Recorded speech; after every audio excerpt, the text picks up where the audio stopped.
we're like, oh, come here, he's get bad, or like, she's pregnant. I think she's pregnant. I think she's pregnant. She's pregnant. Oh, hi, yeah. How are you? Hey, what's up, guys? So I'm coming to you another video, and we are doing another video in the One Down series. I didn't figure to do it, but we'll get into it. They're talking about body shaming, so let's get into it.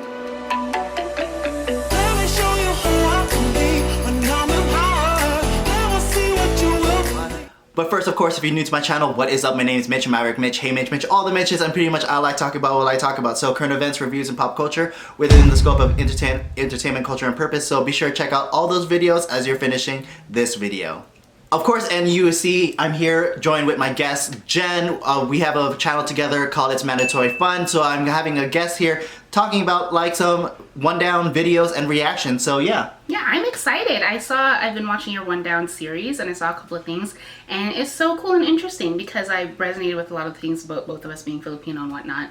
So I'm excited to be here and commentate with you. Also, I do want to add in that it is quite a feat to listen to that whole like intro in person. Like that was fast. Commentators but you know, when you do a lot of videos, you get it down. You had it down professional. That was a single take and everything. It was. I will, affirm that. But yeah, that's a 30-day challenge for you at work. Yeah. Cool.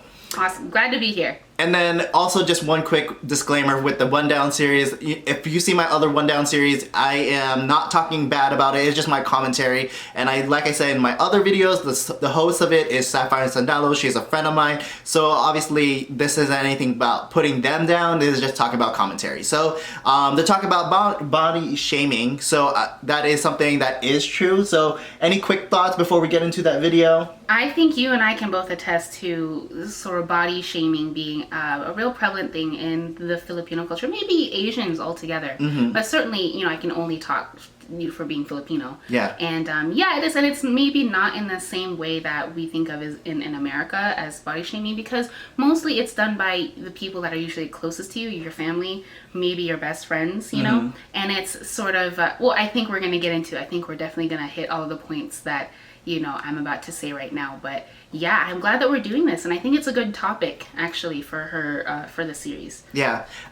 Just real quick, I have a friend of mine. He was saying like body shaming is actually a positive for him. Like he does work out. He's a fitness person. So if anyone says like he is looking a little bit heavier than he wants, like he takes that personal, but it's his motivation. So I think there is pluses and negatives, because I'm pretty sure they're going to talk about the toxic portion of it, which sure. is I get that, but like I think there's a portion of that is there could be benefit in it, like using it as positive criticism. For sure. And I think it depends on the person. Yeah. 100%. Like, I think people, this is me getting on my stuff here. So we generally talk to people, we interact with people from our lens and our view of things and what motivates or demotivates us, right? So that's how, if you're a more, how do I say this, binary or black and white person, you might just tell it how it is. But to someone who's maybe more abstract, more artistic, more whatever, like if you were to talk to me that way, like, I mean, being in the military and being a little bit older now, like I can sift and sort through those things now. But as a younger person, I tell you that probably would have crushed me, and it would have had a negative,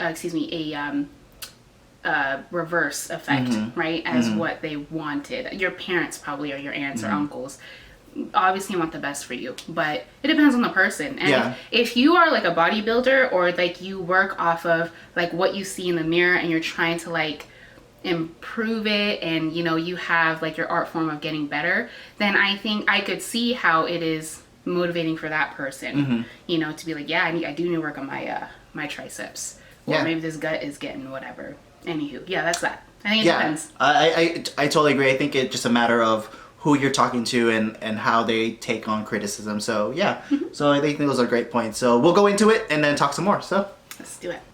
Filipinos love the F word. And no, I don't mean cursing. I mean that. If you're Filipino, you've probably heard at least one of these comments. Hoy, tumaba ka. Or, Tabachoy. or, Hoy ha, God made you fat. well, it's nice to know our relatives pay close attention to us. Sometimes I don't even know how to respond. And how do we respond when Filipino culture has normalized these attacks on our physical looks as just casual greetings. Sadly, this is nothing new for our culture that has been constantly held up to impossible beauty standards, lighter skin, narrower noses, and smaller tummies. Is body shaming a toxic Filipino trait? Or does every culture do it? And what happens when we don't take joke lang as a joke? I'm Sapphire Sindalo. What up, and Sapphire? This is Breaking the Tabo, where we talk real shit. There's this generalization that if you're rounder, you're well-fed and therefore have money. And this exists in many cultures throughout time. More weight means more money. Why do you think they say, let's get this bread? Unfortunately, anytime we put on a couple of pounds, or even if we don't but others think we do, we're often met with an intrusive comment of, Did you think of that, getting this bread? That is a really new take for me. Because I thought of it with just without going into like research or whatever, because people have used dough as money. Like, I didn't even think about that. and I thought dough bread, I don't know. No, that's completely valid. My thought on the origins of that is completely stupid. And I almost don't even want to say it. No, I was literally thinking like slices of bread and like, I don't even know where that went. I don't know what the end point of that was. That's what I envisioned with getting bread. But dough makes sense. Okay. But okay, that's a new one. Yo. Yeah. Just also real quick, like when they talk, like have you had these comments like they were saying, because my aunt says sometimes I'm taba, so fat, but when I ask her what she means by that is that, I've been working out and she looks thick, so thick could also mean taba, so it's not like, I'm sure my tummy sometimes sticks out, but like but for the most part I think when she says like I'm filling into my shirts, She wouldn't just say you're malaki. Yeah. Lumaki ka, right? Wouldn't that be? That's how I would view like getting thick or swole, right? Yeah. I definitely would have taken taba, like very one track minded. Oh, okay. Well, that's me. maybe. But you talk to your aunt. That's your aunt. Maybe I'm like, maybe he's like, yeah. She's like, yeah, the gym. Yeah. The gym. Yeah, gym. this is the problem. Whatever size we are, we tend to be body shamed by family members. Body shaming is the action or practice of humiliating someone by making critical comments about a person's body shape or size. And no, it's not just a Filipino thing, but Filipinos, along with their love of beauty pageants, maybe that's why. Like, we often have our perpetuate beauty this pageants, idea that's why, that yeah. to be beautiful is to be a size 2, which not only forces our pageant queens towards unhealthy measures to maintain a small weight, but reinforces this idea that skinnier is beautiful. But for some paradoxical reason, when we're skinny, we need to eat more. Literally, it's impossible to feel like we're good enough. And this extends well beyond everyday Filipinos. Acclaimed Filipino artists feel this pressure even more so. Lea Salonga, the voice of Disney's Mulan and Jasmine, said this in a tweet. Hashtag no to fat shaming. I say this as someone who, throughout my career, has been called fat to my face. Who is that girl I see? Even singer-songwriter AJ Raphael has felt the judgment and shared in a post on subtle Filipino traits.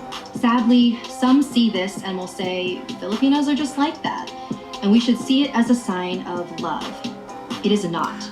It is just... Okay, so just real quick, I think it's hard for people who are celebrities just because you are in the lens, so people are gonna criticize you for good and bad, so 100%, and like unsolicited things from strangers. Yeah. Like that. Like Lea Salonga, stop. Whoever is trying to shame Lea Salonga, you're done. You're done. She is the Disney princess voice. Get out of here. And then she's beautiful. She's gorgeous. I don't know who this guy is. I'm so sorry. But yeah, I think you're right. I think being a celebrity is probably magnified. I think, and that's true here too. Mm-hmm. But I mean, they're probably subject to the same kind of Filipino body shaming that we're talking about here when they go home, right? Yeah. And maybe they take it a different way because like that is their job, and they probably hear that from all sorts of people. Mm-hmm. So that when they come home, like they might already be sensitized to it. I don't know, just me thinking deeply. Yeah. Judgment, and it is insensitive. No one should comment on someone's weight because we don't know what they're going through, and we now know more about eating disorders and body dysmorphia and things like that. The best advice I can give for people who go through that a lot are to respond with love, because you don't want any more negativity to burden you in whatever you're going through.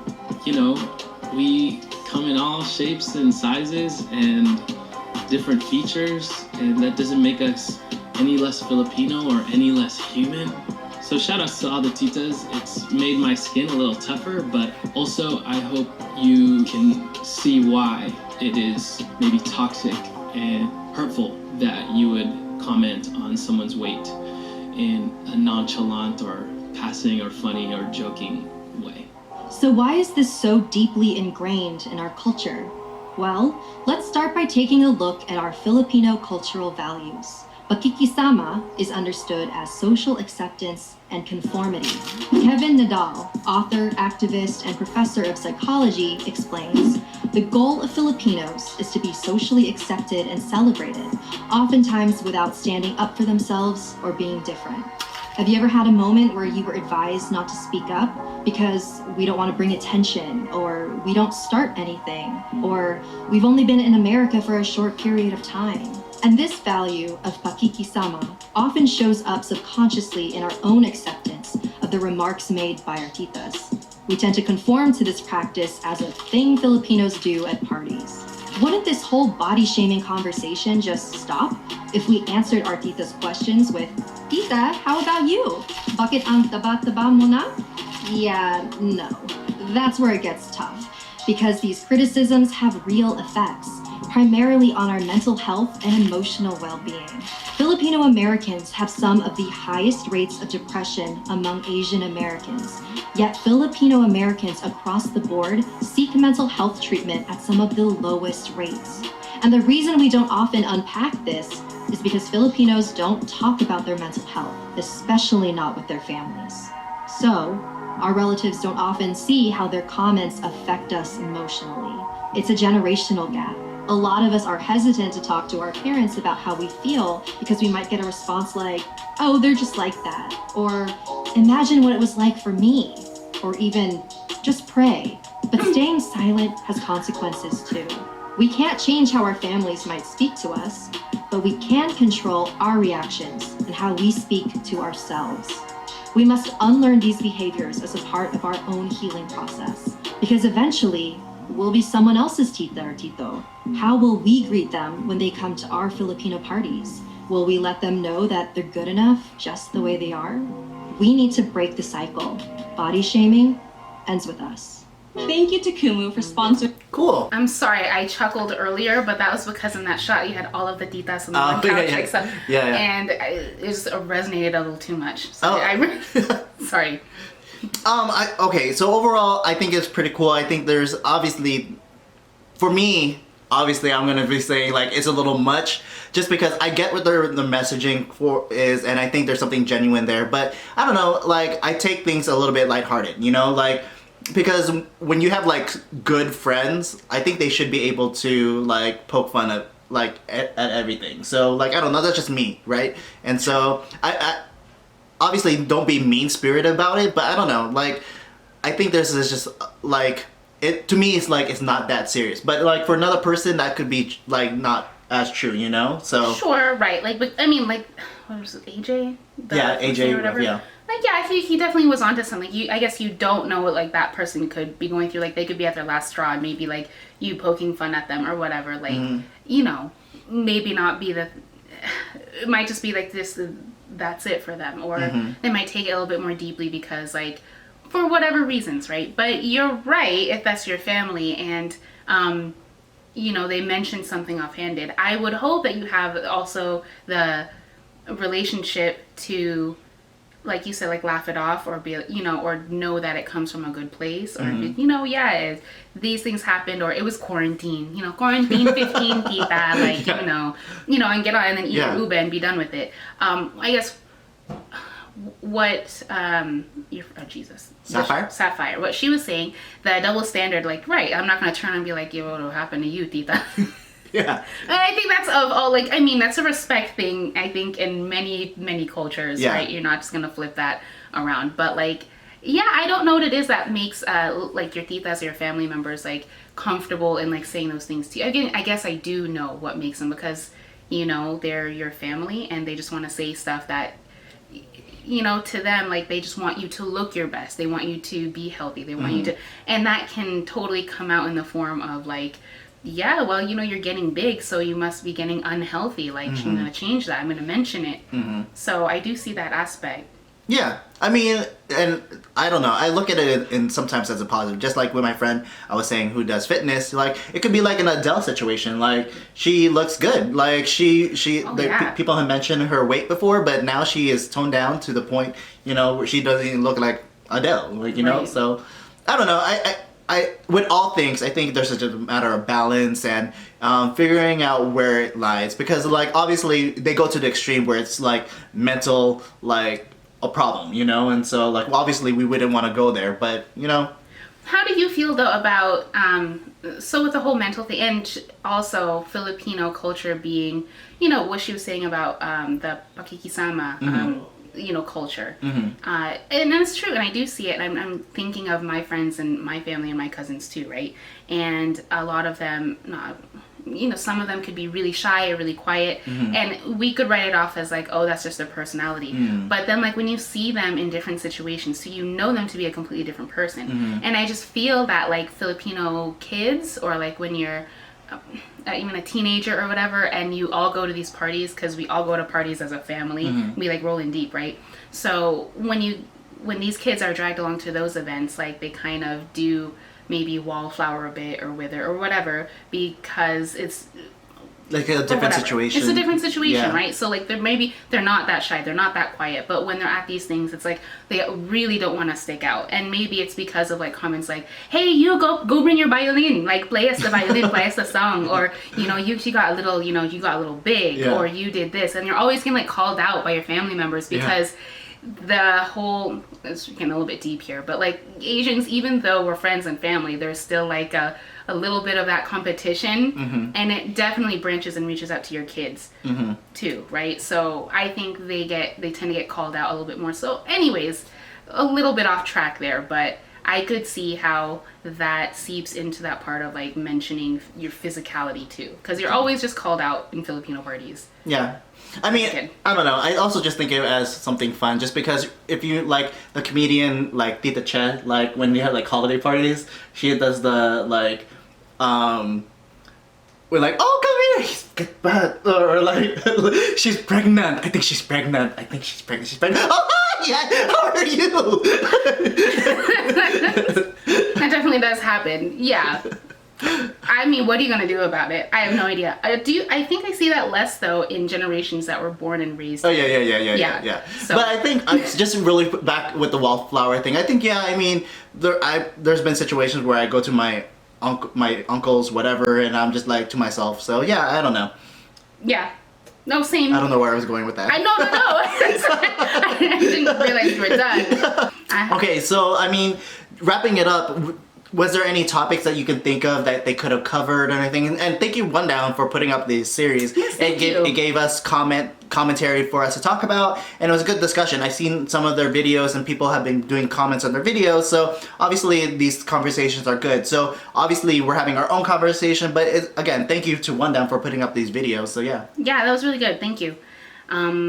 Yeah, I guess this is your thing. I've said a lot. I guess one thing that I wanted to go, especially when I, like my last video, and if they're watching, hey, One Down, like maybe you should do something, because the last video was around Halloween, and it would have been cool to do a video on like Filipino myths and folklore and all that stuff. That could have been a cool thing. Oh my gosh, that is manananggal. Oh my god, do you remember that one? Yeah. Please make that a thing. I know Halloween is past, but that's cool. They could have done that, so that could have been a cool episode, and so yeah. So yeah, I had fun. Thank you again, Sapphire. All right, so thank you for watching. You can follow me on my Instagram at Hey Mitch. You can follow our joint Instagram at ItsMandatoryFun, where I do other videos together. And then I'm also on Parler, Maverick Mitch, and you can follow Jen and her stuff. Just for kicks, that's not it. Sorry, just for kicks, if you want to follow me, it's Gilded Leo on Instagram. And then what's your YouTube? Okay, thanks for being on it. Thank you. My YouTube is Gilded, Gilded. There's a few different things there. It's primarily makeup, but now we're getting into food because I do love to eat, and I think this was a perfect episode for me. And then obviously this is my channel, but if you like our dynamic, we do videos together. Again, it's mandatory fun, and that's our own channel. So yeah, so again, thank you for watching. See you in the next video. Thanks for watching. Peace, peace, peace. Be with you.